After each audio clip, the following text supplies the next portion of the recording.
Hello friends, welcome back to my channel. आज के video में हम कहानी विधा से प्रश्न लेकर आए हैं और आई होप ये क्वेश्चन आपको काफ़ी हेल्पफुल रहे हैं एग्ज़ाम में। तो अपना वीडियो स्टार्ट करते हैं हम। पहला क्वेश्चन है, भोला राम का जीव कहानी किस सामाजिक विद्रूपता को उजागर करती है? तो भोला राम का जीव जो कहानी है वो हरिशंकर परसाई जी की कहानी है, ठीक है। और इस कहानी के माध्यम से उन्होंने व्यंग किया है। किस पे व्यंग किया है? सरकारी कामकाज पे व्यंग किया है, ठीक है। समाज में किस तरह से लोग परेशान होते हैं। जिस एक व्यक्ति अगर सेवानिवृत्त हो गया है और उसे पेंशन की आवश्यकता है तो कैसे सरकारी दफ्तर में वो चक्कर काटता है, परेशान होता है उसकी पेंशन स्वीकृति कराने के लिए शासकीय कर्मचारियों के आगे पीछे परेशान होना पड़ता है। तो इस पे करारा व्यंग किया हरिशंकर परसाई जी ने। तो इस कहानी की जो सामाजिक विद्रूपता है किस पर आधारित है, किसको उजागर करती है? तो इसका यही क्वेश्चन है। तो इसका सही उत्तर है शासन तंत्र के भ्रष्टाचार का, ठीक है। और हरिशंकर परसाई जी की जो अन्य कहानियाँ कौन कौन सी हैं? मृत्यु बोध, फ्रस्ट्रेशन, भीतर का घाव, ये उनकी अन्य कहानियाँ हैं। और नेक्स्ट क्वेश्चन पे चलते हैं। पुरस्कार कहानी किसकी रचना है? पुरस्कार कहानी जो है वो एक नायिका पर नायक और नायिका पे आधारित है, जिसमें जो नायिका है वो मृत्यु दंड के रूप में पुरस्कार मांगती है। तो मतलब मृत्यु दंड को पुरस्कार के रूप में मांगती है। तो इस कहानी में यही बताया गया कैसे अपने राज्य की रक्षा के लिए वो ये सब अपने आप को मतलब वो समर्पित कर देती है अपने राज्य को, जो भी है। तो इस कहानी का जो रचनाकार है वो है जयशंकर प्रसाद, ठीक है। इसमें ऑप्शन दिया हुआ है जयशंकर प्रसाद। और जयशंकर प्रसाद की जो प्रथम कहानी है वो है ग्राम, और जो इनकी अंतिम कहानी है वो कौन सी है? सालवती, ठीक है। और इनकी अन्य कहानियाँ कौन कौन सी हैं? चंदा हो गया, देवदासी हो गया, ममता हो गया, खंडर की लेपी, घीसू, चूड़ी वाली, ये सारी इनकी अन्य कहानियाँ जयशंकर प्रसाद जी की।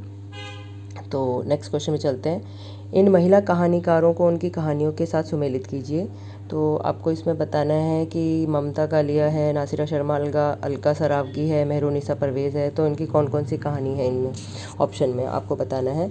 तो ममता कालिया जी का जो है वो तो है उसका यौवन, ठीक है। और नासिरा शर्मा जी की जो है वो है पत्थर की गली।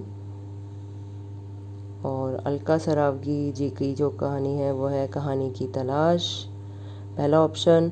और मेहरुनिसा परवेज़ जो है उनकी कहानी है अंतिम चढ़ाई, ठीक है। अंतिम चढ़ाई मेहरुनिसा परवेज़ की है अंतिम चढ़ाई। और जो ये इसमें जो ये ऑप्शन रह गया है एक तीसरी हथेली, इसके जो रचनाकार हैं वो है राजी सेठ, ठीक है फ्रेंड्स।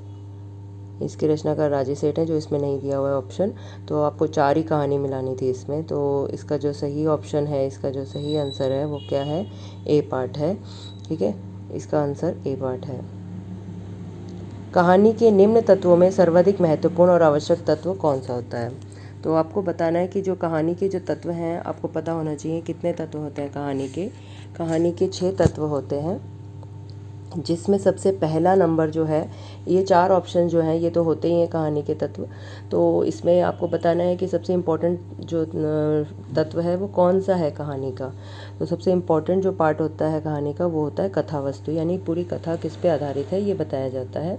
और जो दूसरा ऑप्शन होता है वो होता है चरित्र चित्रण, ठीक है। कैरेक्टर बताए जाते हैं, चरित्र चित्रण। उसके अलावा थर्ड जो होता है संवाद होता है, यानी डायलॉग। और फोर्थ होता है देश काल या वातावरण, और जिसमें पूरा माहौल बताया जाता है। पांचवा उद्देश्य होता है, किस पे आधारित है, उद्देश्य क्या है, लक्ष्य क्या है। और छठा जो होता है वो शैली होता है कि कैसे कहानी किस शैली में लिखी गई है, ठीक है। ये होते हैं इसके 6 ऑप्शन। और इसका जो सही उत्तर है वो है कथा वस्तु, सर्वाधिक महत्वपूर्ण तत्व। उसके बाद अगला क्वेश्चन है, निम्नलिखित में दलित जीवन पर आधारित कहानी कौन सी है? तो ऑप्शन है ईदगाह, घर जमाई, ठाकुर का कुआं, गुल्ली डंडा। तो फ्रेंड्स मैं आपको बता दूं कि ये जो चारों कहानियां हैं ये प्रेमचंद जी की कहानियां हैं, ठीक है। प्रेमचंद जी की कहानियां हैं। ईदगाह तो बहुत फेमस है, आपको पता भी होगा। एक बच्चे की स्टोरी है, वो बचपन में ही कैसे बड़ा हो जाता है, मतलब उसका व्यवहार, सोचने का तरीका, वो किस बड़ों की तरह सोचता है और उसकी परिस्थितियाँ उसको मजबूर कर देती हैं बड़ों की तरह सोचने के लिए। तो इस दलित जीवन पर आधारित जो उनकी कहानी है वो कौन सी इनमें से? वो है ठाकुर का कुआं। किस तरह से दलितों पर परेशान अत्याचार किया जाता है, उनको पानी के लिए उन्हें प्रताड़ित किया जाता है कि भाई आप दलित हैं, पानी नहीं ले सकते हैं। ऐसा कुछ गांव देहात में होता था पहले, और दलितों के साथ अत्याचार होता था। तो ये कहानी उसी उसी परेशानियों को, उन्हीं परिस्थितियों को बताई गई हैं इस कहानी के माध्यम से, रचनाकार के माध्यम से। ठीक है, नेक्स्ट क्वेश्चन देख लेते हैं। कानों में कंगना कहानी के लेखक कौन है? ऑप्शन है राधिका रमन प्रसाद सिंह, विशंबर नाथ शर्मा कौशिक, चंद्रधर शर्मा गुलेरी, राधाचरण गोस्वामी। तो इसका सही उत्तर क्या है? इसका सही उत्तर है राधिका रमन प्रसाद सिंह। और ये जो कहानी है, इसका जो वर्ष है वो 1913 ईस्वी है। और इनकी जो अन्य कहानी है वो है बिजली, और जो कहानी संग्रह है राधिका रमन जी का वो है कुसुमांजलि और गांधी टोपी और आदि। और जो विशंबर नाथ शर्मा कौशिक हैं, उनके कहानी कौन कौन से संग्रह हैं? कल्प मंदिर है, सुना होगा, कल्लोल है। ठीक है, ये इनकी कहानी है। और चंद्रधर शर्मा गुलेरी जी की जो कहानी है वो कौन सी है? सुखमय जीवन, बुद्धू का कांटा, उसने कहा था, बहुत फेमस है। तो ये थे इनके इसका उत्तर राधिका रमन प्रसाद सिंह।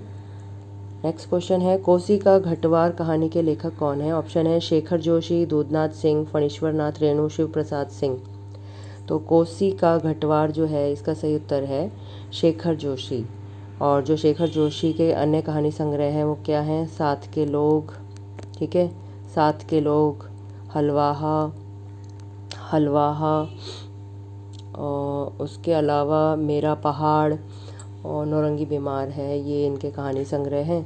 ठीक है, नेक्स्ट क्वेश्चन है, निम्न में से कौन सा सुमेलित है? तो कौन सा सुमेलित है आपको बताना है। डिप्टी कलेक्टर कमलेश्वर का, राजा निर्बसिया अमरकांत का, बादलों के घेरे में उषा प्रेमवदा, यही सच है मनु भंडारी। तो इसका सही उत्तर क्या है? इसका सही उत्तर है यही सच है। ठीक है, ये इसका सही, ये मिलान एकदम सही है, मनु भंडारी जी का है यही सच है। जबकि जो डिप्टी कलेक्ट्री है उनके रचनाकार कौन है? अमरकांत है। ठीक है, राजा निर्बसिया के रचनाकार कौन है? कमलेश्वर है। और बादलों के घेरे में जो है उसके जो रचनाकार हैं वो है कृष्णा सोबती जी। नेक्स्ट क्वेश्चन है, निम्नलिखित में से कौन सा कहानी संग्रह है नासिरा शर्मा जी का है? ऑप्शन है चल खुसरो घर आपने, स्विमिंग पूल, बोलने वाली औरत, पत्थर गली। ठीक है, इसका जो सही ऑप्शन है क्या है? इसका सही ऑप्शन है पत्थर की गली। नासिरा शर्मा जी की कहानी है ये, उनके द्वारा रचित है। और इनकी जो अन्य कहानी है वो क्या है? शामी कागज़, शामी कागज़ नासिरा शर्मा जी की है। ठीक है, और उसके अलावा है खुदा की वापसी और दूसरा ताजमहल, भी नासिरा शर्मा जी की कहानी है। ठीक है, नेक्स्ट क्वेश्चन देख लेते हैं। हिंदी में किनको मनोविश्लेषणवादी लेखक त्रय के रूप में प्रसिद्धि प्राप्त है? लेखक त्रय मतलब जो होता है, 3 लेखकों की लाइन में ही आते हैं। मनोविश्लेषणवादी रचनाकार होंगे ये। इनमें से आपको बताना है कौन सा ऑप्शन है। तो पहला ऑप्शन है जैनेन्द्र ईलाचंद्र जोशी अज्ञेय हैं, या ईलाचंद्र जोशी अज्ञेय देवराज हैं, या जैनेन्द्र अज्ञेय देवराज हैं, या जैनेन्द्र ईलाचंद्र जोशी देवराज हैं। तो आपको बताना है कि इसमें कौन सा ऑप्शन सही है।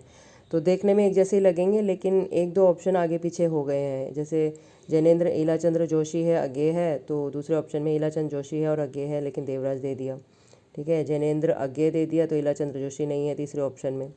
तो आपको बताना सही ऑप्शन क्या है। तो हिंदी में जो मनोविश्लेषणवादी लेखक त्रय के रूप में जाने जाते हैं वो इसका सही उत्तर है अज्ञेय और जैनेन्द्र ईलाचंद्र जोशी। ठीक है, ये तीनों को गिना जाता है। और जैनेन्द्र की जो रचनाएं हैं वो कौन कौन सी हैं? उसमें फांसी है, वातायन है, नीलम देश की राजकन्या है, एक रात है, दो चिड़िया हैं। ईलाचंद्र जोशी का कौन कौन सी रचनाएं हैं? धूप रेखा, दिवाली और होली। ठीक है, आहुति, खंडर की आत्माएं। और अज्ञेय जी की तो आपको पता होगा, कोठरी की बात, शरणार्थी, जयदोल, ये तेरे प्रतिरूप, अमर वल्लरी, ये सारे अज्ञेय जी के हैं। तो इसका जो सही ऑप्शन है वो है ए पार्ट। तो ये हमारे आज के 10 क्वेश्चंस थे। तो आपको कैसे लगे, अच्छे लगे या ख़राब लगे, जो भी है आप कमेंट बॉक्स में बता सकते हैं। किसी भी क्वेश्चन में अगर डाउट है तो वो भी आप पूछ सकते हैं। तो आज के लिए इतना ही है। नेक्स्ट वीडियो में हम और मिक्स क्वेश्चन लाने की कोशिश करेंगे। ये तो कहानी विधा से था। ठीक है, उपन्यास से भी हम कोशिश करेंगे कोई क्वेश्चंस लाने की। हमारे सोशल मीडिया हैंडल्स हैं, टेलीग्राम आप लिंक से ज्वाइन कर सकते हैं मातृभाषा, और इंस्टाग्राम है हिंदी शुभारंभ के नाम से। ठीक है, और दूसरा, thank you so much for watching my video.